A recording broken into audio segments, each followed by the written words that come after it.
France, they've banned them across the ditch. Police in New South Wales have just been given the power to remove a woman's burqa during routine traffic stops or if they suspect that crime has been committed. Here, it seems women wearing full-face veils have a difficult time even catching a bus. Shortly, we'll speak to two women who wear burqas along with someone who thinks they're not appropriate in some circumstances. But first, a glimpse of the reaction in Australia when 3 European women took to the streets wearing burqas. 3 non-Muslim women will spend a day wearing the full burqa. First stop, this city centre.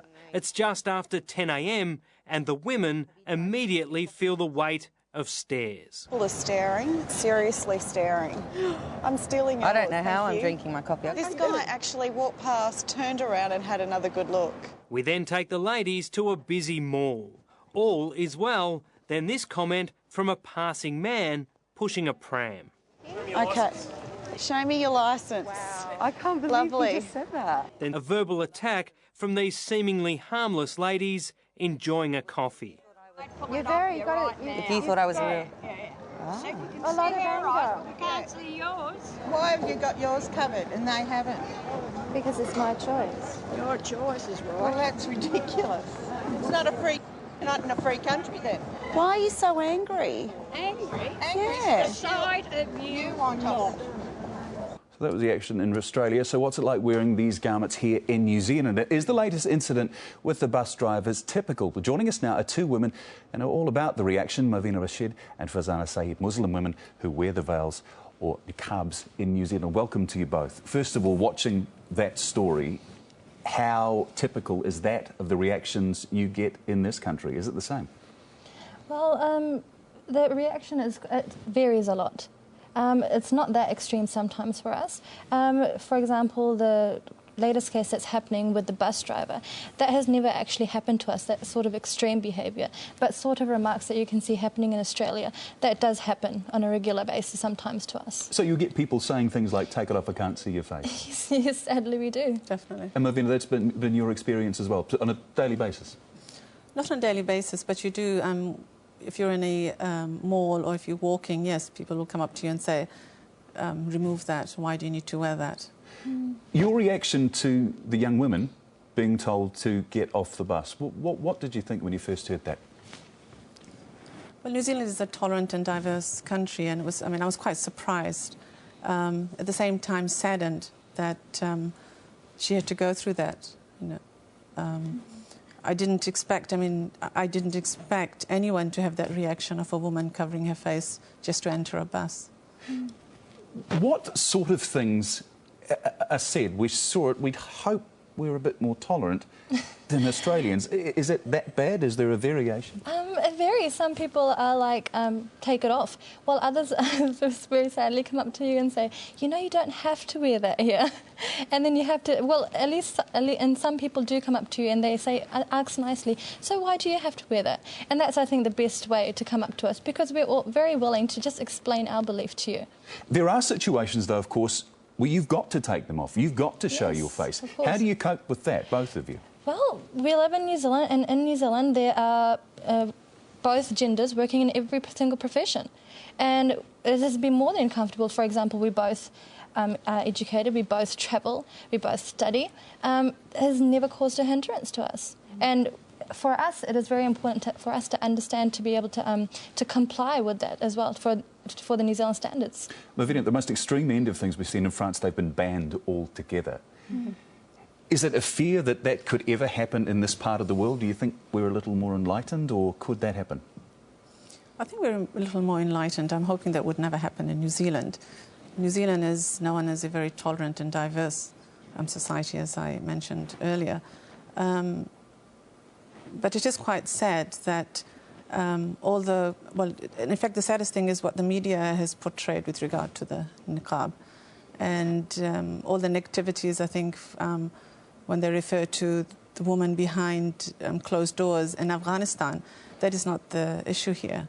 And we live in a diverse society, and I think we work together in a country where, for myself, I'm wearing niqab, and I have gained my education in New Zealand, and I work in New Zealand, and people are generally very pleasant. and very acceptable. This is probably the first, or one of the first times we've seen women in full face veils on live television. Talking to you guys before, though, you were both pretty nervous. This is a jump to be doing this type of thing. Well, I'm sure anyone would be quite nervous coming on public television. But the reason we did come up here to show that there is another side to the story. There is I think, a negative view towards people wearing a face veil. And you have to understand that it is very important not to make a judgment about a person. Putting aside anything to do with religion, anything to do with culture, anything at all, do you understand why people might find it, I'm not talking about the extreme end of things, but a little disquieting to only see people's eyes, to not see the face? Do you understand that? Yeah, I totally understand that. I mean, I totally understand, especially in a country or in culture that do not have face covering. I totally understand that. And so I think it's important how we react as well.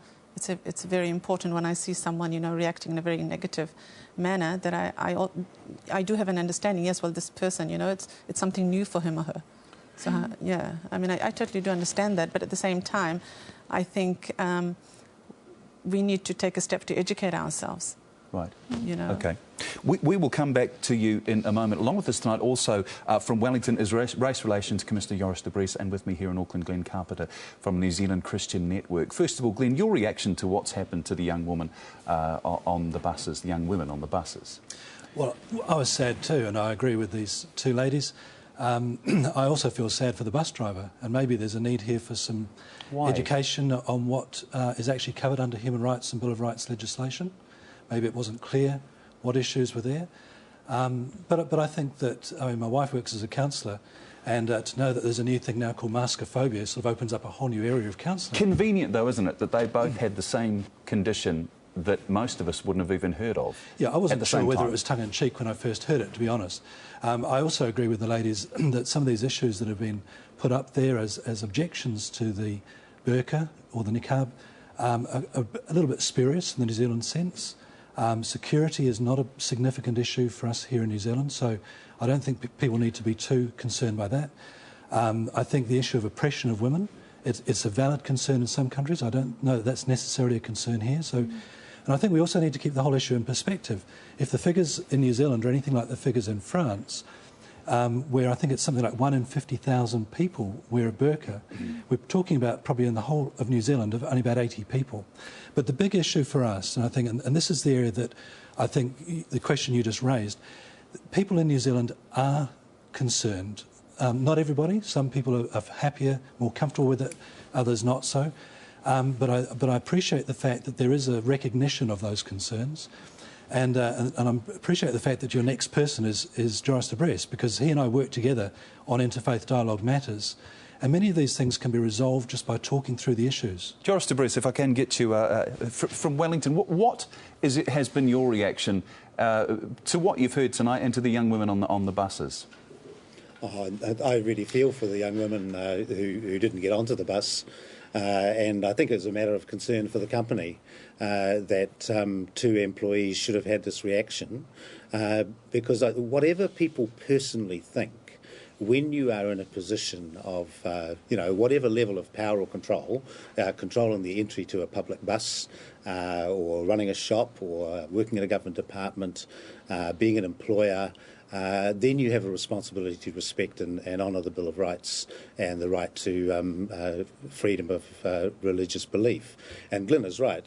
We have a good, long-standing process here of interfaith dialogue, in which both the Federation of Islamic Associations and the Christian Network participate, and we have been able to work through these issues. I'm sure this will also find its solution, but I really feel for the people who are suddenly confronted with a barrier such as the young women who couldn't get onto the bus. I'd just like to say, Joris, that for the drivers concerned, I have a sympathy for them because A, they may not have been fully aware of what the issues were they were dealing with, and secondly, what issues can they not be aware of? There's women wearing burqas that it's obvious what their cultural, their religious beliefs are. What are they not aware of? Many people in New Zealand are unaware of the grounds of discrimination which are prohibited under the Bill of Rights and Human Rights Act. Surely their role, though, as bus drivers is to take the money from the person gets on the bus, sits on the bus, behaves in a reasonable way, then gets off the bus. That's the end of it. We don't need bus drivers thinking that they're becoming the arbiter of what is and isn't right. I'm not trying to make an argument in defence, except to say that if you are a driver responsible for the safety of passengers on the bus,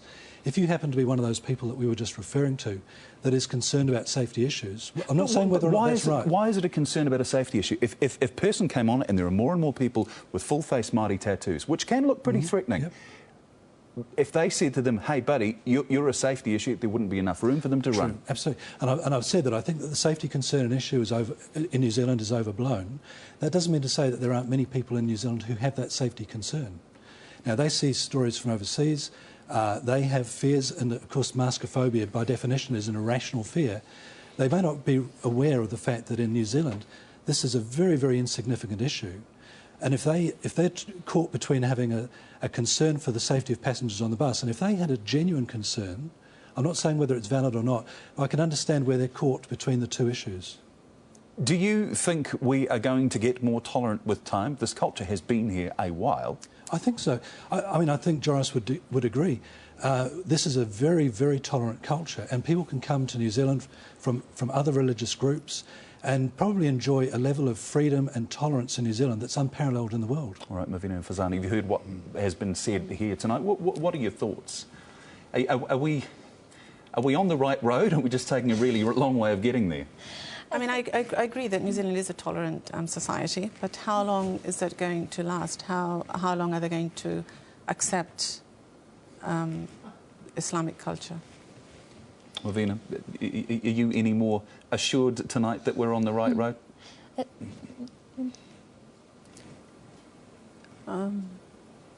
Yes. You would hope so.